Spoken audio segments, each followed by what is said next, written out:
Space, sorry. Okay, so, yeah.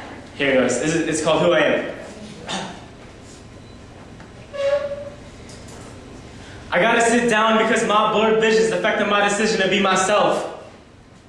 So let me take a deep breath. But deep breathing will never help me see clearly, and these short rests don't make up a time spent thinking like I belong in places where I clearly am not. And it's not like I've made all these bad choices on my own, because this shit that made me who I front to be isn't homegrown, and if I phone home to my native land, I'd have to ask for a man who spoke good English. Or rather, spoke English well.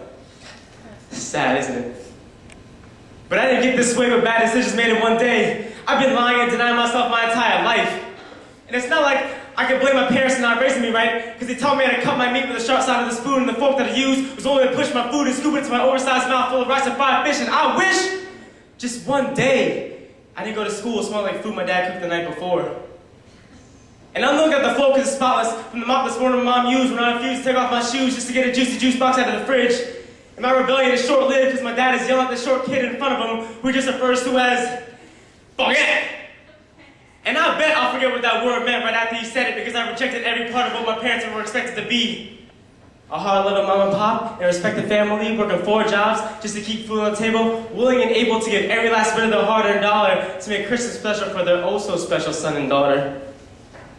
But I don't feel special. You see?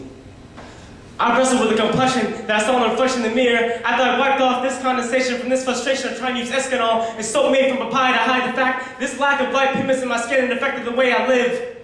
And as a kid, I grew up listening to my peers, and the fears of not being accepted led me to rock extra large rock over sweaters, baggy jeans, do-rags, and Air Forces, and I felt like I was forced into being this hip-hop soldier, hiding my true culture from the ones that influenced me in the first place. And then I changed pace and replaced this first massive reverse baseball caps and pop polo shirts and cargo pants and listened to rock and rock Birkenstocks like those shits were hot. And as soon as I was able to exceed what my parents taught me, they taught me. This Chinese boy's trying to be like us. Wait, hold up. What? This remark hit me so hard that I fell on the floor of both my knees. Chinese? I'm not Chinese. But I said this under my breath. So I guess I deserve such disrespect because I wasn't representing my heritage, so it's only fair that his comment was validated by my inaction. But in actuality, his virtual statement was the basis for me to go back and plant my roots so I can bloom into the man that I'm supposed to be. A respectful son that helped out with the groceries, with Chanel and Barong, singing along songs on the Magic Mike, eating snacks like boga almond rice, and it just feels right rolling off my tongue. So when somebody asks me where I'm from, I say, I'm from that land where I gladly take my grandfather's overworked and underpaid hand and let it lay against my forehead so I'll never forget who my elders were.